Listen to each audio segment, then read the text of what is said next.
If you are 40 years old and you have nothing saved for retirement, this video is for you. Today, I want to walk you through the exact step-by-step process I would recommend to still retire a multimillionaire, even if you're 40 years old and you have $0 in retirement savings. I'm going to break down how to do a financial audit on yourself, get realistic numbers, and then direct that money toward your goals instead of wasting it on stuff that doesn't matter. And then we're going to talk about how to automate your investments in the most tax-advantaged way so you could build a multi-million-dollar portfolio by the time you still want to retire. So if you've been procrastinating, this video is for you. Step one is to do the financial audit. Listen, if you are 40 years old or older, you don't have time to waste money on stuff that doesn't move the needle toward financial freedom. The financial audit allows you to take a real, honest look at your finances and your financial decisions and start to redirect those towards your financial goals. Here's how I do it with my coaching clients. So what I would do is sign up for a budgeting app. A lot of them have free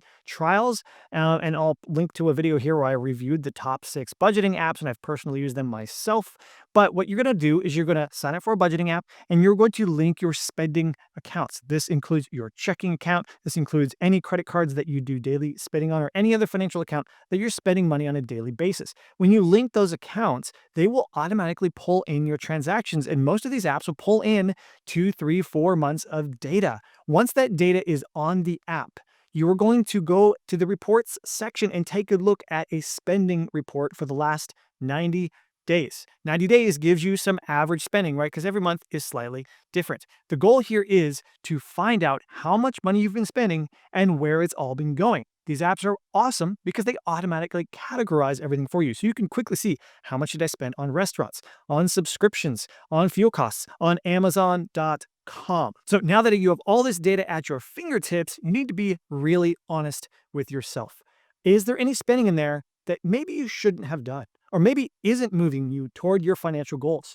When I do this with my clients, we actually comb through 90 days of transactions, and I have them rate every transaction in order of priority. This gives them a quick breakdown of things that weren't important to them, and they can quickly cut out of their life, and they're not going to miss it because they have self-selected and said, these are not important. So here's some quick wins for you. Number one, look at all your subscriptions. A lot of these apps have a recurring tab, or they'll help you find subscriptions or recurring transactions that maybe you forgot about. Gym membership or online streaming services, or some kind of like monthly or annual recurring subscription that you don't really use anymore. You could literally find hundreds of dollars per month in savings just in that alone. Number two is your insurance. Everybody has to have insurance, but you need to shop it around every year. I've saved my clients hundreds of dollars per month just by shopping car insurance. Because check this out, I moved from Geico to Progressive.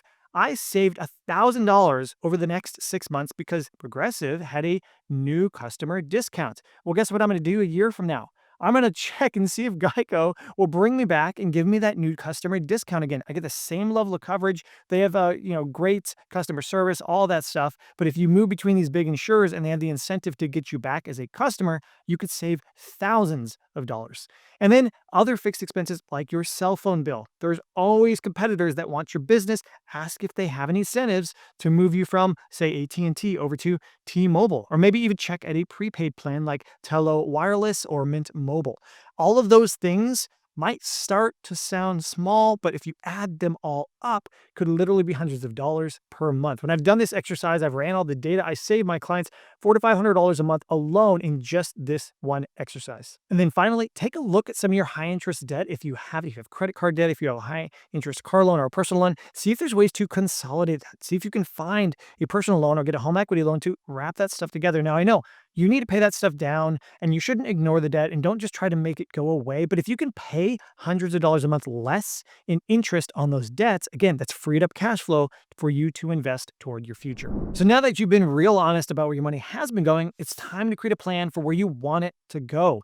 Some people call this a budget. I like to call it a cash flow spending plan or a priority-based spending plan.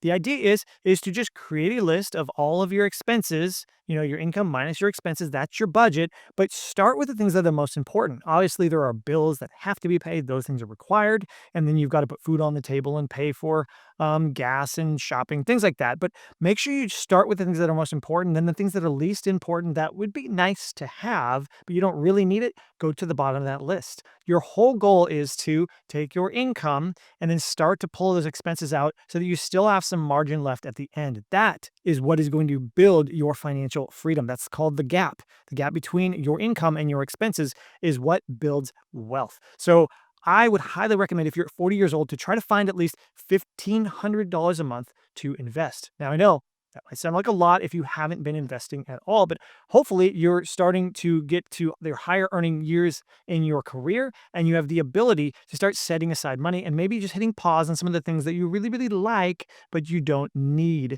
right now, so you can start building the habit of investing as much as possible. So whatever that budget looks like for you, again, you can use one of those apps. You can build that budget, start tracking your expenses, and stick to that.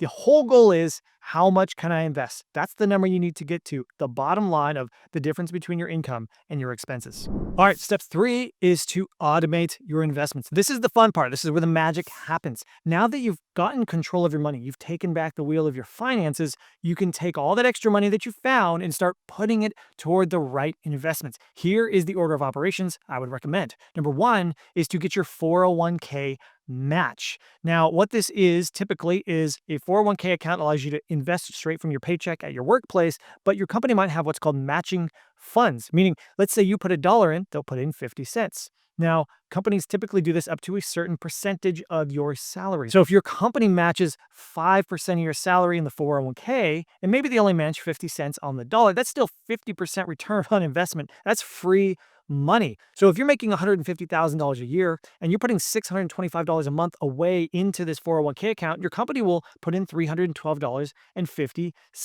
So that means you're putting in about $7,500 a year and your company's putting in $3,750. That's over $300 a month of free money.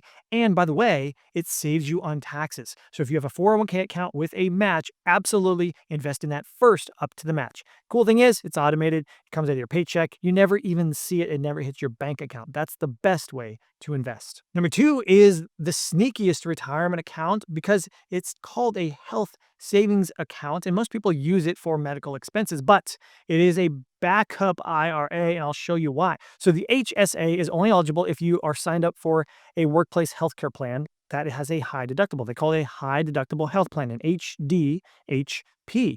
Now, if you have access to one of those and there's an HSA attached to it, you can now start putting aside funds. The whole goal is to help you keep up with your higher deductible. But the cool thing is you can put money into the HSA tax-free, up to $4,300 a year if you're single, up to $8,550 if you are married and you have a family plan. So that money is tax-free. Again, goes straight from your paycheck and lowers your taxable income. Number 2 is the money can be invested. You can buy index funds and just let that stuff grow in the background and there's no taxes on it. But here's the best part. Number 3 is you could pull it out from medical expenses that you pay out of pocket tax-free. So it's like an IRA on the front end and a Roth IRA on the back end. It's the best of both worlds. Now, here's the ultimate hack. You don't have to pay for those medical expenses from your HSA in the year that you incur them. You could literally just keep receipts.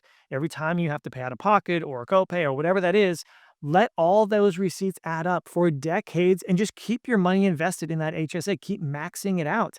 And then once that grows to, I don't know, $500,000 or more by the time you retire, then you can turn around and go, hey, IRS, I have $100,000 worth of receipts, and pull $100,000 out of the HSA in retirement tax free. And then the best part is, by the time you turn age 65, you don't have to use the HSA for medical expenses. You could use it for anything. And then it's just taxed like a regular IRA. So the HSA is one of my favorite accounts. Now, not everybody has access to an HSA. So my next favorite account is the Roth IRA. Now, Roth IRA, you open on your own. It's not through your workplace, but you would go somewhere like Vanguard or Fidelity or Schwab, and you would open up a Roth IRA account for yourself. Here's the cool thing. You don't save on taxes now. You put the money in, and it's not like a tax deduction, but the money in that account will grow tax-free, and then by the time you choose to retire, you can pull that money out tax-free. So you can put up to $7,000 a year into a Roth IRA. By the time you turn 50, you can now start putting in $8,000 a year as a catch-up contribution. So you can max this thing out, grow a huge chunk of tax-free money, and when you retire, you're not paying taxes when you pull that money out. So now that you've put money into your 401k up to the match, and you've put funds in an HSA or a Roth IRA or both, Then I would go back to your 401k and just max the thing out. So as of 2025, you could put $23,500 into a 401k account. But if you're age 50 or older, so as you get down the line, you can start doing catch-up contributions, another $7,500. So you could put $31,000 into it once you're age 50 or older. So I would max that out if possible. Again, you're saving on taxes, you're lowering your taxable income, and you're boosting your retirement savings. And it grows tax-free while it's growing. You only have to pay taxes on it when you start withdrawing it in retirement. All right, so here's how the plan would actually look. I just want to show you the numbers here. So from age 40 to age 50, the only goal is to invest $1,500 a month, about $18,000 per year. Here's how much you would put in each account. You would put about $11,000, your contributions, into the 401k account. Remember, the first $7,500 is going to be matched at 50% there. Then you're going to max out a Roth IRA if you have access to it. You would put a little bit more into an HSA if you had access to that family plan. And then your employer would match about $3,750. So you'd actually, in total, be contributing about $21,750 to your accounts for the first 10 years. Now, when you're age 50, you'll get access to this catch-up contributions, and I'm hoping by then in your career, you have access to more money to invest. So the goal would be from age 50 to 65 is you're going to be investing $2,500 a month, about $30,000 per year. And here's where it would go. You would put 22,000-ish into your 401k. And again, you still get that 3750 match. And then you get the catch-up contributions on the Roth IRA. So you could put $8,000 into that account. So in total, between your matching contributions and yours, you would be putting in $33,750 every single year from age 50 to retirement. All right, so here's how the numbers break down. First things first, you're going to be invested in broad-based index funds in all of those accounts. So something like Vanguard's S&P 500 index fund, like VOO, or the total stock market fund, VTI, or a mix between VOO and VXUS, so you get some international exposure, something where you're mostly invested in stock markets, whether it's just in the US or globally, because things like bonds and fixed income and all that is just going to drag your returns down, and you need to maximize your returns in a safe, diversified way so that you can actually get to retirement by age 65. So those types of funds, even a target date fund like the 2050 or 2060 fund from Vanguard, is going to be low cost. It's going to be mostly equities, and it's going to help grow your wealth at maybe an 8 to 10% rate. So if you're investing $18,000 a year of your own money the first 10 years, and then $30,000 of your own money the last 15 years of your career, here's what your portfolio could look like. So at an 8% return, that investment strategy can get you to $1.92 million by the time you retire, even starting at zero from age 40, which is incredible because if you have a 5% withdrawal rate starting at age 65, that's $96,000 for your first year of retirement straight from your portfolio, not to mention Social Security or any other income you have. That's legit. And then you can inflation adjust that income for life. Now, if you get a 9% return, let's say you're mostly in equities and you get a pretty good market, that would get you closer to $2.19 million or about $110,000 your first year of retirement, and then adjust for inflation for the rest of your life. That's an incredible six-figure income by the time you retire, even if you start at zero from age 40. Now, if you get average stock market returns of 10% per year over that entire 25-year investing span, you'll have over $2.5 million by the time you retire, and you can pull out $125,000 that first year of retirement. You can have a $10,000 a month retirement starting from zero if you just follow this plan. Here's the bottom line. No one is going to save for retirement for you. And just because you're age 40 and you haven't even gotten started doesn't mean you throw your hands up and give up. It means you need to get